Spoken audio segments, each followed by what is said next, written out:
Então, as testemunhas manifestarão-se durante os 1260 dias, ou seja, durante o período da grande tribulação.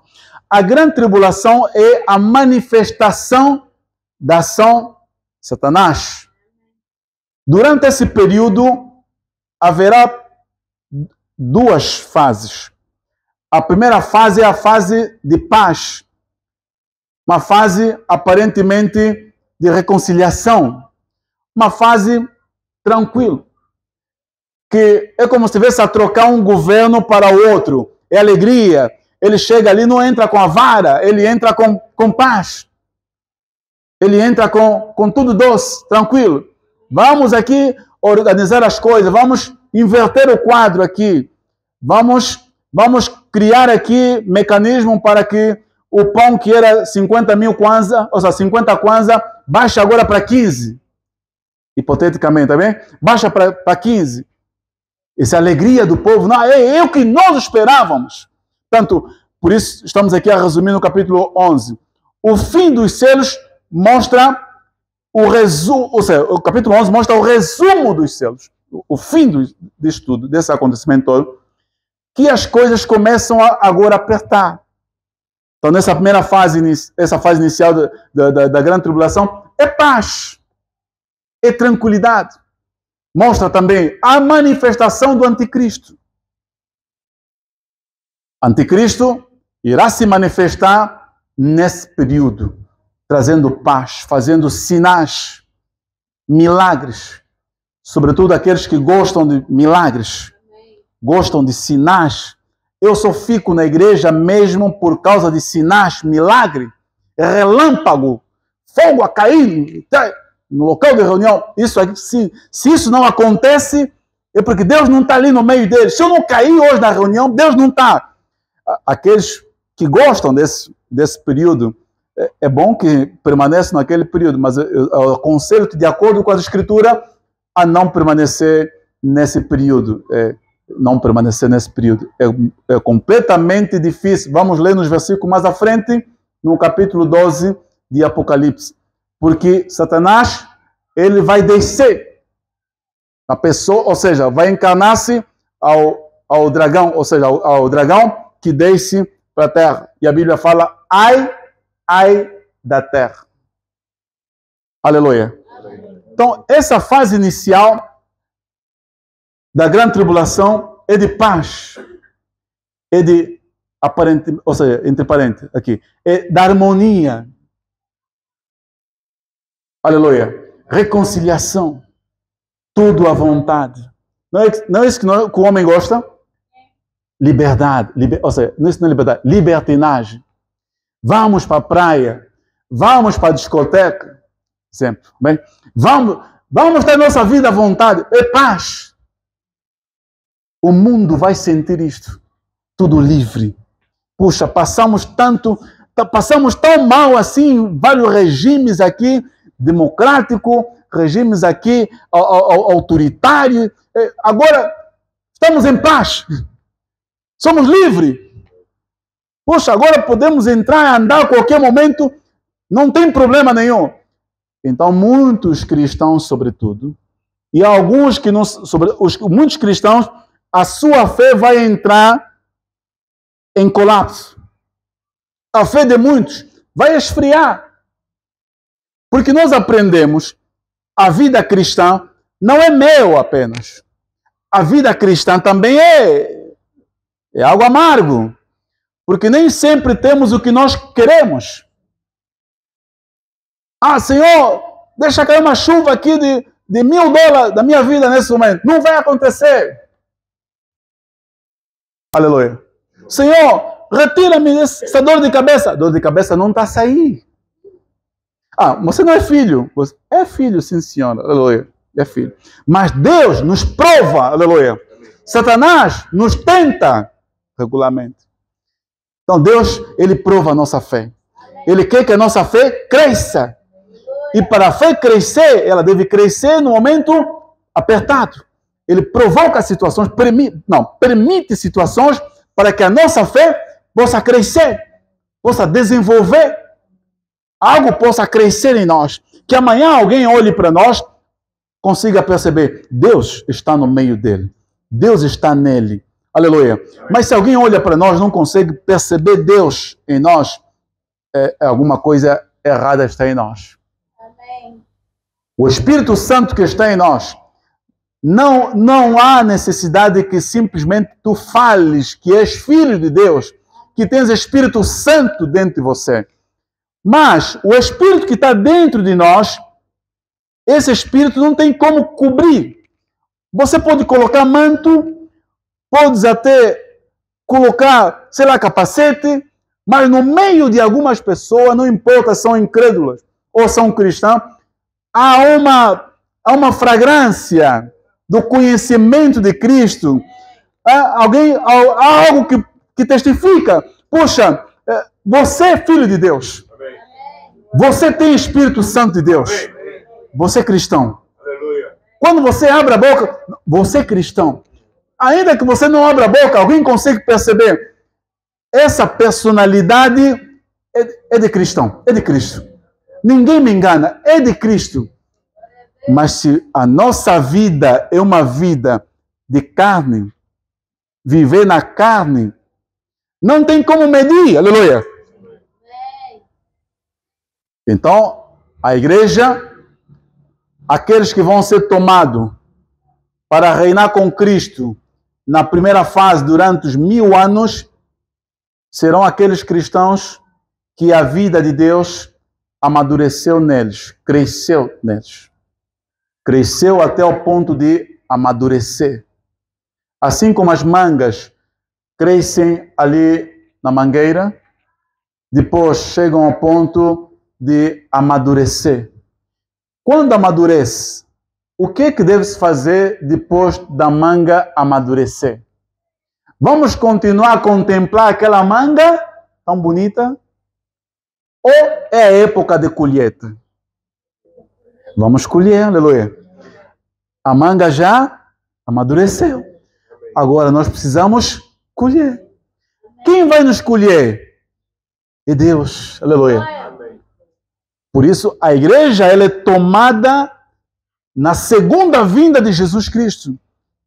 Porque já amadureceu. Esse período todo, desse sofrimento que nós temos passado, que sirva para o nosso crescimento. Amém. Esse sofrimento não deve ser um sofrimento em vão. Esse sofrimento todo deve ser sofrimento para o crescimento da vida de Deus em nós. Mas, atetei, não devemos sofrer como ladrão. Ou sofrer como alguém que se intromete por negócio do outro. Não devemos sofrer porque eu crio problema nos outros. Pela minha prática de fofocar, de zombar os outros, de criticar os outros. Porque nós falamos no Hoje Ainda. Deus perdoa o pecador. Mas a consequência do pecado, Deus não retira. Deus nos perdoa. Amém? Deus nos perdoa. Se nós cometemos alguma coisa, Deus nos perdoa. Mas a consequência do pecado, Deus não retira isso de nós. Por isso, quanto mais nós pecamos e pedimos perdão a Deus, Deus perdoa. Se pecamos 10 vezes, Deus vai nos perdoar 10 vezes. Mas as 10 consequências ficarão. Há consequências que descem até a outras gerações. Há consequências que param só em nós. Só Deus sabe. Mas a questão aqui é, não devemos sofrer em vão. Estamos 20 anos, 30 anos, a nossa idade está a aumentar. Nós estamos a sofrer. Temos sofrido, temos passado por situações difíceis, mas que elas devem estar interligadas com o crescimento e supostamente amadurecimento da vida de Deus em nós. Porque senão seremos sempre como um menino, agitado de um lado para o outro e levado por qualquer vento de doutrina. E fica a procurar culpados da sua vida. Não, se eu passo por isso, o culpado mesmo é o fulano e tal. Não, também lá onde eu frequento também não acontece nada. Começamos a arranjar culpados.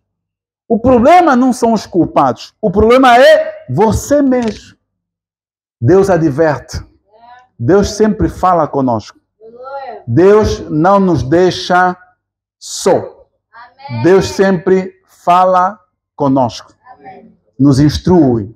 Nos dá o conhecimento, nos dá sabedoria. Ele nos adverte que o caminho que você quer tomar é errado. Aleluia. Mas nós insistimos. Quero saber, como diz na gíria, né, atualmente, quero ver uma coisa. Quero ver uma coisa. Vamos tentar. Quero ver uma coisa. O que vai acontecer? Não vê alguma coisa, o que vai acontecer? Porque você já sabe o que vai acontecer. Isso é o pior. Já sabemos o que vai acontecer. Senhor falou, Adão e Eva, no dia em que comeres do fruto dessa árvore, sereis conhecedor do bem e do mal. Certamente vossos olhos se abrirão.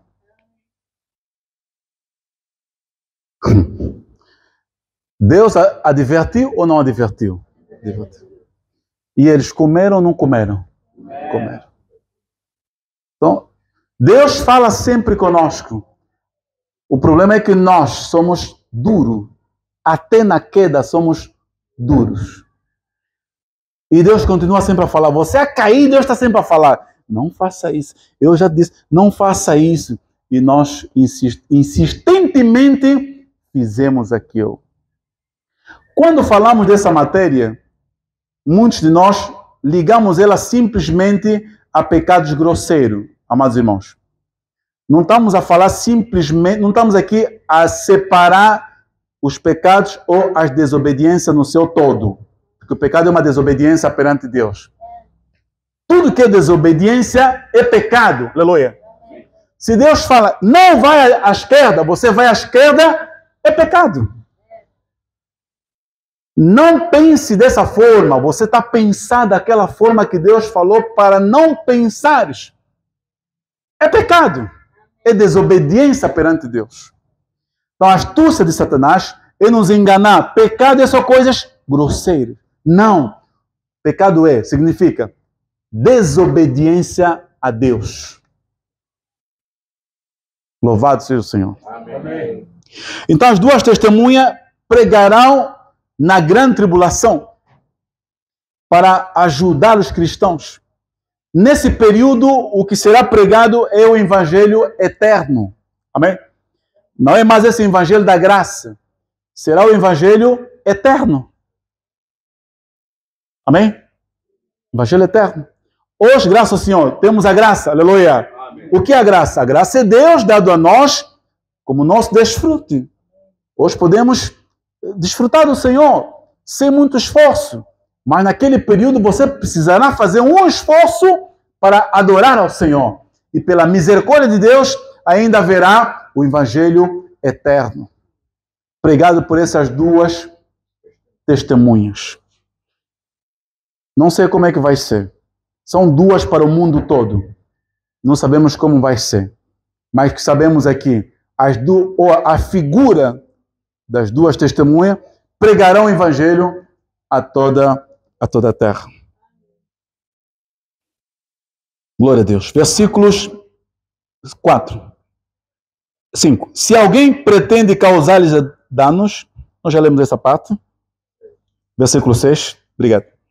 Elas têm autoridade para fechar o céu, para que não chova durante os dias que profetizarem. Tem autoridade também sobre as águas para convertê-las em sangue, bem como para ferir a terra com toda a sorte de flagelos, tantas vezes quantas quiserem. Quando tiverem então concluído o testemunho que devem dar, a besta que surge do abismo pelejará contra elas, e as vencerá e matará, e o seu cadáver ficará estirado na praça da grande cidade, que espiritualmente se chama Sodoma, né, e Egito.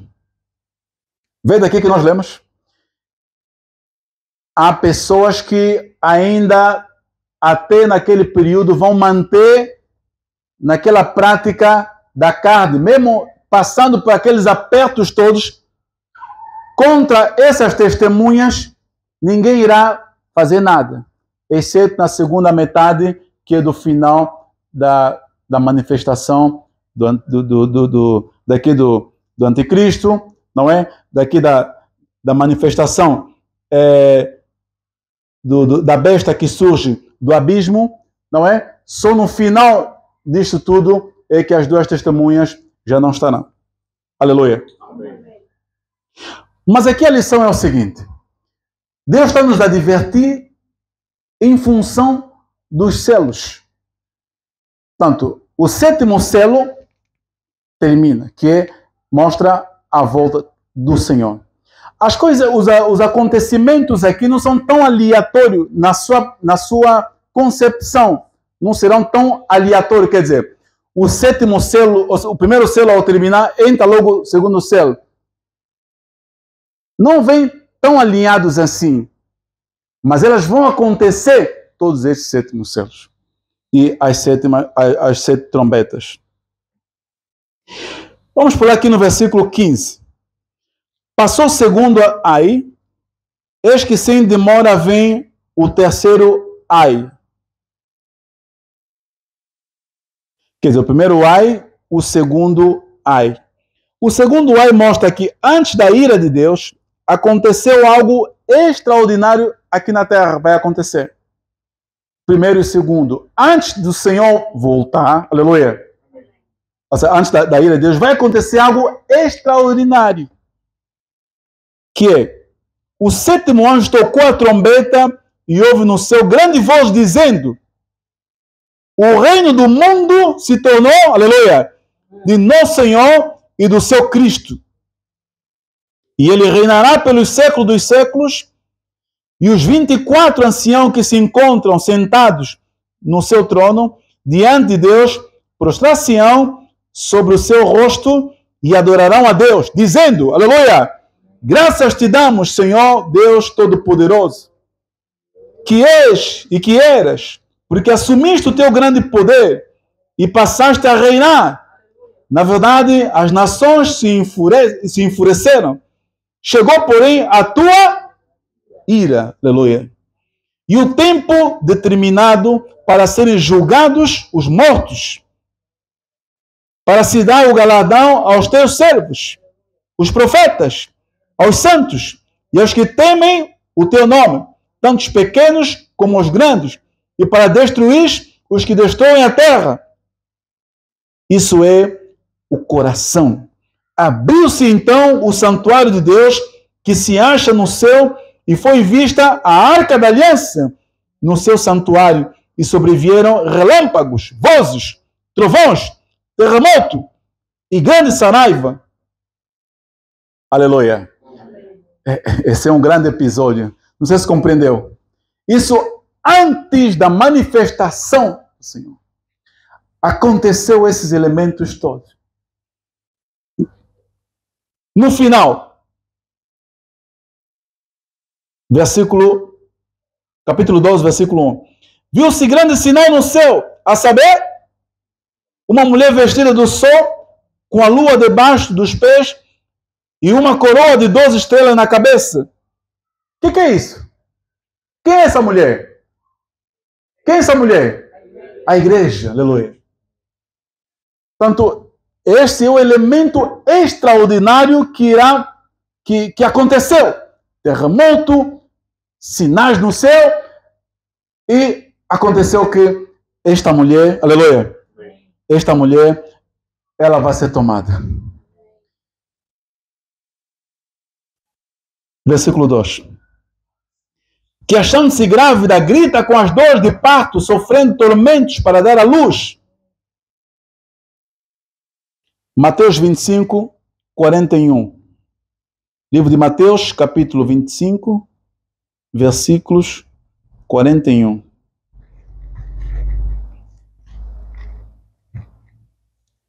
Diz assim a palavra do Senhor.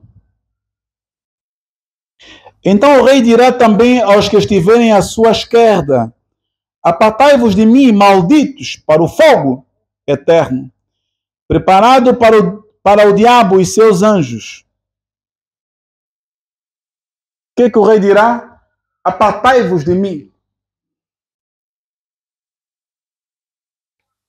Significa dizer, esta mulher é a composição de todos os santos. A igreja significa, ou seja, a igreja significa eclesia, que quer dizer os chamados para fora, fora do mundo, fora da religião, fora de qualquer sistema.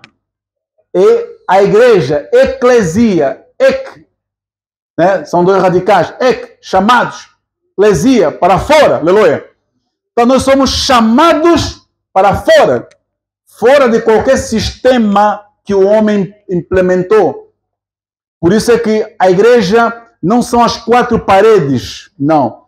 A igreja somos nós, aleluia, que cremos no Senhor Jesus como Senhor e Salvador. Nós somos a habitação de Deus no Espírito. Aleluia. Amém. A igreja não são as paredes, não. Nós nem vamos para a igreja. Nós vamos para o local aonde a igreja se reúne. Amém? Nós não vamos para a igreja. Porque nós somos a igreja de Deus. Apartai-vos de mim, vós que praticais a iniquidade. Significa dizer, durante o período em que esses cristãos estavam ali, a louvar, a orar, supostamente, a viver como cristão, a vida deles não foi provada pelo Senhor. Deus não aprovou a sua conduta. Apartai-vos de mim, vós que praticais a iniquidade. Viu-se também como outro sinal no céu, eis um dragão grande, vermelho, com 7 cabeças, 10 chifres, e nas cabeças 7 diademas, e a sua cauda arrastava até essa parte das estrelas do céu, as quais lançou para a terra, e o dragão se deteve em frente da mulher que estava para dar à luz, a fim de lhe devorar o filho quando nascesse. Nós já conhecemos, aqui o dragão, até essa parte das estrelas, representam os anjos caídos. Até essa parte dos anjos caídos. Estamos a falar dos principados, potestades, dominador desse mundo tenebroso. Os principados. São até essa parte que rebelaram-se contra Deus e foram com Satanás. O dragão estava preparado para devorar o filho varão assim que nascesse. O filho varão mostra a parte mais forte da mulher, que é os vencedores. Falamos aqui daquela manga que nasceu, cresceu e amadureceu. Então, no dia da colheita, por isso é que aqui no versículo 1 do capítulo 12 nós falamos aqui, viu-se grande sinal no céu, a saber, quer dizer, uma mulher, aqui retrata como uma águia, que veio para tomar o filho varão, aleluia, que é a parte mais forte da mulher. Apocalipse 4 ainda mostra que nós somos as primícias, fala das primícias do Cordeiro de Deus. Nós devemos nos encontrar nesse bloco de primícias. Aqueles que amadureceram, as mamães conhecem bem isso, que praticam muito agricultura. Quando vamos lançar o milho na terra, o milho começa, quer dizer, lançamos todas elas no mesmo dia, claro, segundos diferentes, né? Segundos diferentes, mas lançamos todas elas no mesmo dia. Mas nem todas elas crescem, depois de uma semana, né? O tempo determinado, nem todas elas crescem e amadurecem ao mesmo tempo, aleatório. Mas não, tem algumas que crescem primeiro e amadurecem também primeiro. O Senhor quer que nós sejamos as primícias. Os que crescerem primeiro, amadurecerem primeiro. Aleluia. Amém. Essa é a nossa luta na igreja. É de crescermos. Aleluia. Não importa se eu cheguei apenas hoje, a reunir com a igreja. Não importa se eu cheguei há uma semana. Esse irmão já está há 20 anos, esse é que deve amadurecer mais rápido. Eu dou-lhe prioridade para crescer e amadurecer mais rápido. Não, aleluia. Não existe isso. Cada um, ou seja, a salvação é individual. Em função da tua busca, poderás crescer muito mais rápido do que aquela pessoa que está há 20 anos na igreja. Ele não cresce. Não cresce porque ele não vive no Espírito. Não vive na presença de Deus. A sua vida é uma vida carnal. Se a sua vida é uma vida carnal, ele não cresce. Não obstante o tempo, mas ele não cresce. E se não cresce, não vai amadurecer. E aquele que chegou menos tempo, cresceu mais e amadureceu.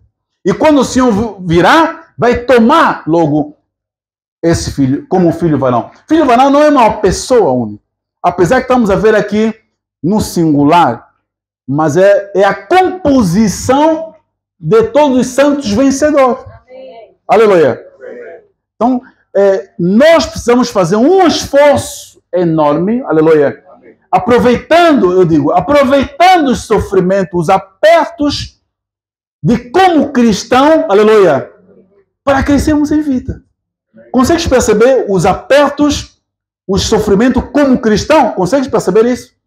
Não estamos a falar porque chegaste no serviço ou trabaste alguma coisa, depois mexeste algo no serviço, processo disciplinar, te colocam fora, aí você fica sem pão para casa, de manhã você é obrigado a fazer um jejum, porque não tem dinheiro para comprar o pão. Esse é sofrimento mesmo por Cristo. Não é sofrimento por Cristo, não. Amém. Você defraudou seu proprietário. Como o sofrimento por Cristo é diferente. Aleluia. É completamente diferente. Por exemplo, você consegue frequentar uma discoteca? Não consegue. Há um aperto no seu interior. Numa roda de escarnecedores, você consegue sentar numa roda de escarnecedores? Aqueles que falam mal dos outros, criticam os outros, querem prejudicar os outros, levar os outros a se enervarem. Você consegue ficar naquele meio? Se você consegue ficar naquele meio, você não deixa de ser cristão, mas você é um cristão que anda na carne. Mas se você não consegue ficar naquele meio e as pessoas te zombam por isso, aleluia, aí tem uma cuca, uma cerveja a estalar, mas você não toca naquilo. Todo mundo olha, bebe um pouco só, não faz mal. Até está escrito, não faz mal, um copo de vinho, não faz mal. Aí você não pega aquilo, não toca naquele copo, nem olha para aquilo. Aparentemente você vai sofrer pela tua negação. O facto de você negar, vai sofrer porque vão te zombar. Isso aí não bebe, não faz nada, isso aí não sei qual a tua alegria. É um sofrimento. É uma pedra que te atiram. Mas há cristão que cede essa pressão. Para que as pessoas não me olhem mal, nem nós cristãos somos perito em não permitir com que as pessoas nos falem mal nas coisas que são negativas. Queremos dar uma finta. Não, para não falar mal de mim, deixa eu dar um tocado. Você passa. É para dizer mesmo não. Mas você não fala não. Temos medo de homens do que medo de Deus. Temos vergonha de passar vergonha perante os homens do que passar vergonha perante Deus. Isso é uma questão de consciência. A nossa consciência não está a desfrutar das coisas de Deus. Porque se a nossa vida se limitasse nas coisas dessa vida, seremos os mais miseráveis na face da terra. Esse mundo vai passar, aleluia. As coisas desse mundo vão passar. tudo que há nesse mundo passará. O nosso emprego vai passar, a nossa casa vai passar, a nossa roupa vai passar, os nossos carros vão passar. Tudo neste mundo é provisório.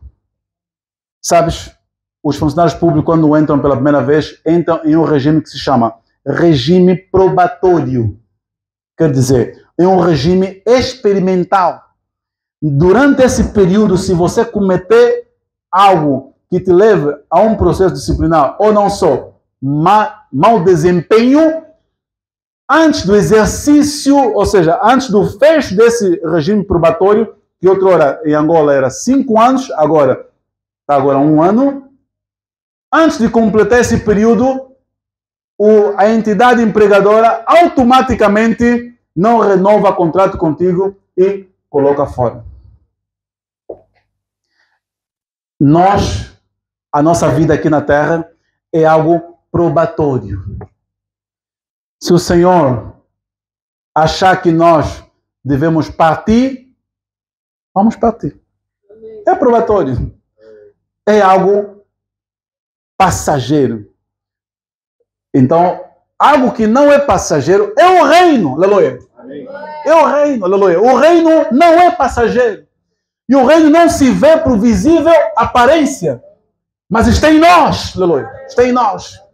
Nós devemos andar nessa terra assim, possuir as coisas dessa terra. Sim, podemos possuir.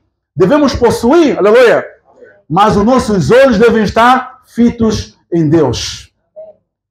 Andando na terra, com os olhos no céu. Como é o Senhor, hoje vou cooperar para o seu reino, assim expressar, pois tenho desejo em meu coração, sua vinda apressar. Aleluia. Os meus olhos devem estar fitos no Senhor. Aleluia. Eu estou a trabalhar, eu estou a negociar, mas os meus olhos estão fitos no Senhor. Sim, vou possuir essa água, não tem problema, vou consumir. Vou trabalhar para ter esse carro, não tem problema. Mas os meus olhos devem estar fitos no Senhor. Porque senão vou ser miserável dessa terra. Essa é a diferença de um cristão e de um incrédulo.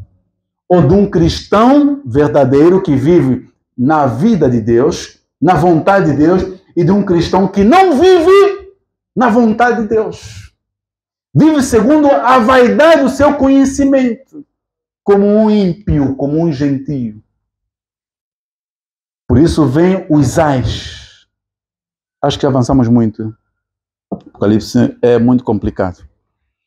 Em termos de tempo, leva-nos muito tempo. Mas eu vou resumindo, já que estamos a descer. Versículos 3. Viu-se também outro sinal no céu, eis um dragão grande vermelho, com 7 cabeças, 10 chifres.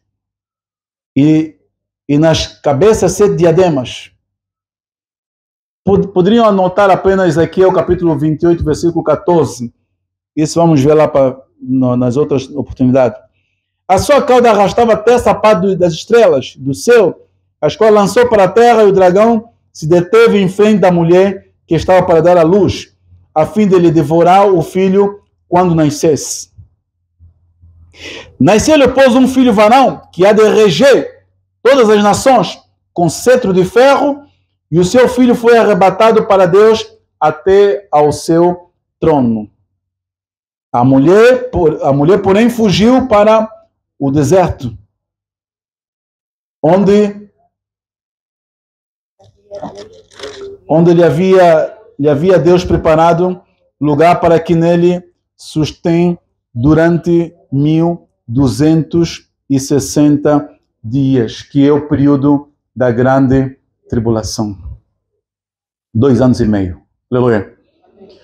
Portanto, esse filho varão que há de reger as nações, que há de reinar com Cristo, reger as nações, que é a parte forte da mulher, e a outra parte da mulher fica na grande tribulação.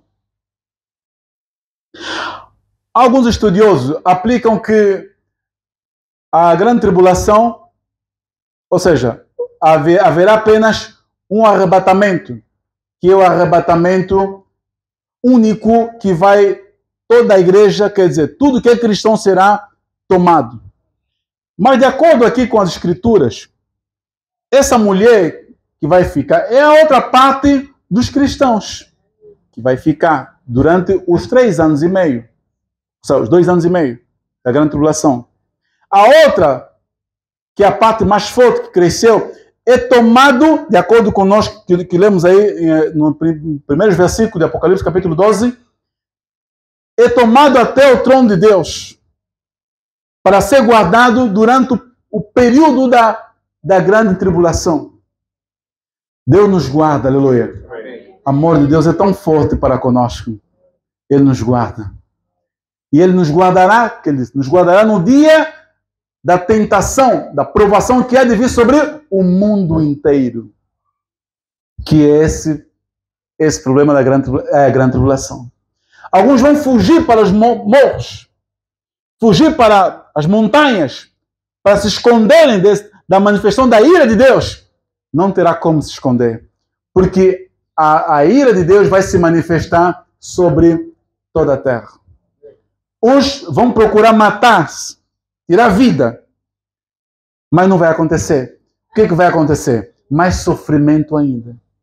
Vai pegar na faca, sofrimento é demais. Não vai morrer. O que vai acontecer é muito mais sofrimento.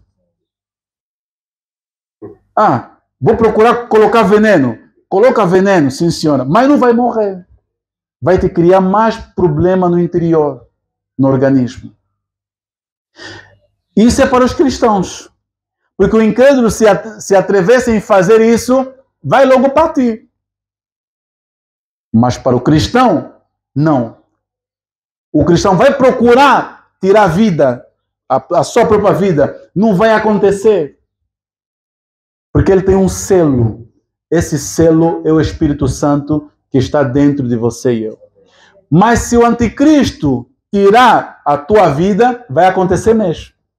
Então há maior chance de crescimento da vida, porque não negou o nome nem a palavra do Senhor. E torna-se um vencedor. Aleluia. Amém. Por isso é que nós lemos aí em Apocalipse, nas 7 igrejas, ao vencedor lhe darei coroa. Ao vencedor lhe darei. Quer dizer, cada igreja, em cada cidade, vai sair vencedores. Pessoas que não vão negar o nome de Jesus. Amém? Que vão amar o nome, a palavra do Senhor, até a volta do Senhor. Naquele período da grande tribulação, alguns vão amar, vão assegurar o nome de Jesus. Mas alguns não vão suportar. Em meio à pressão, em meio à desigualdade, não é? Não vão conseguir. Vão ceder. E daí vão perder a oportunidade de crescimento da vida de Deus. Amém. Por isso hoje, o Senhor nos chama, nos adverte. O seu julgamento ainda não aconteceu segundo os tais. Já. Mas hoje temos sinais da justiça de Deus segundo os nossos procedimentos. Que o Senhor nos guarde. Que o Senhor nos abençoe. Versículos, estou a terminar. Versículos 7 a 11. Quando o filho varão nasceu, automaticamente Dragão seguiu a mulher até ao trono. Mas não conseguiu, porque foi pelejado, né, pelo Miguel e os seus anjos, Anjo Miguel. E ele desceu para a terra com toda a fúria, porque a outra parte da mulher está na terra, aleluia. Então ele desce para a terra. De acordo com alguns historiadores, mostram que o espírito do Nero foi um dos imperadores romanos muito ruim, que matou muitos cristãos no período do século II, né, que é de Esmirna, da perseguição da igreja.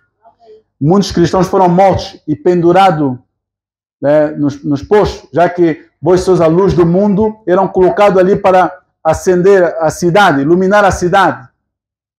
Tanto o espírito do Nero vai ser ressuscitado para poder que aconteça aquele período terrível na terra.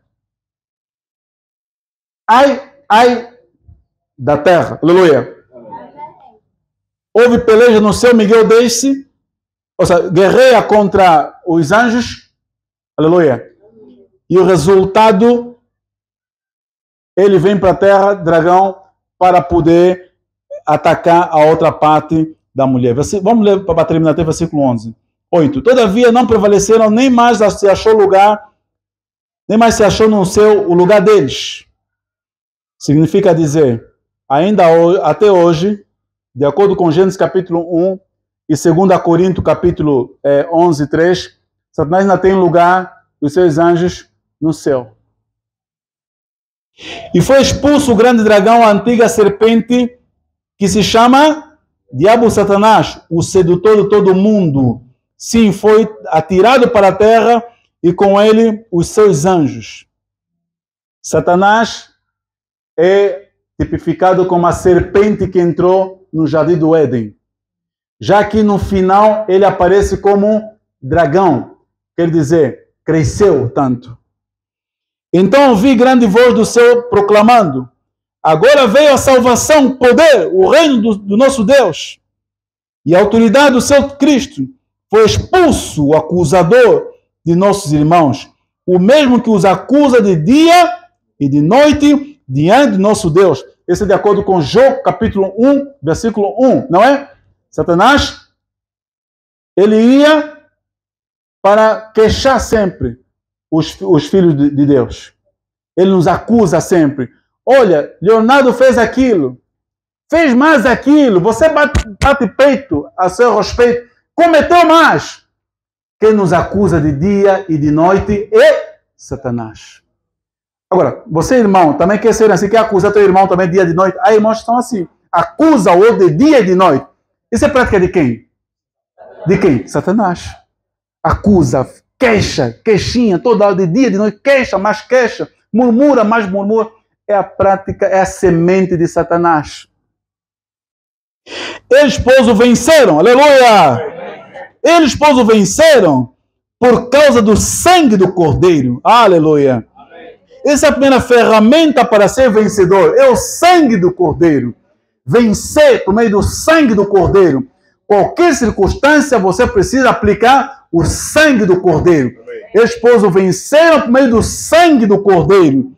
E por causa da palavra do testemunho que deram, e mesmo em face da morte, não amaram a sua própria vida.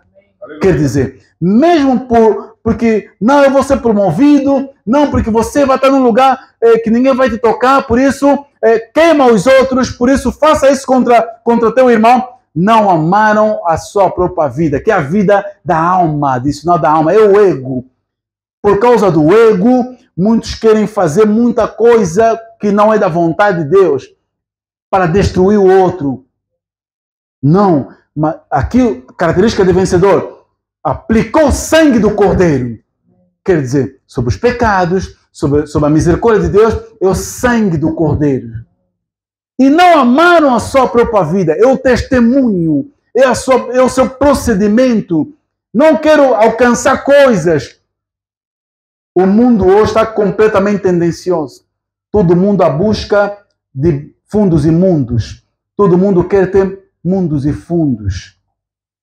Não tem a consciência se vai atropelar pessoas ou não. Quer avançar. Não é a nossa característica como cristão. Guardar o testemunho, que é a palavra do Senhor, e aplicar o sangue do Cordeiro sobre a enfermidade, sobre os ataques, sobre nossos erros, nossos pecados, aplicar o sangue do Cordeiro. Deus nos guarda, nos abençoe nesta manhã. Amém? Jesus é o Senhor. Amém.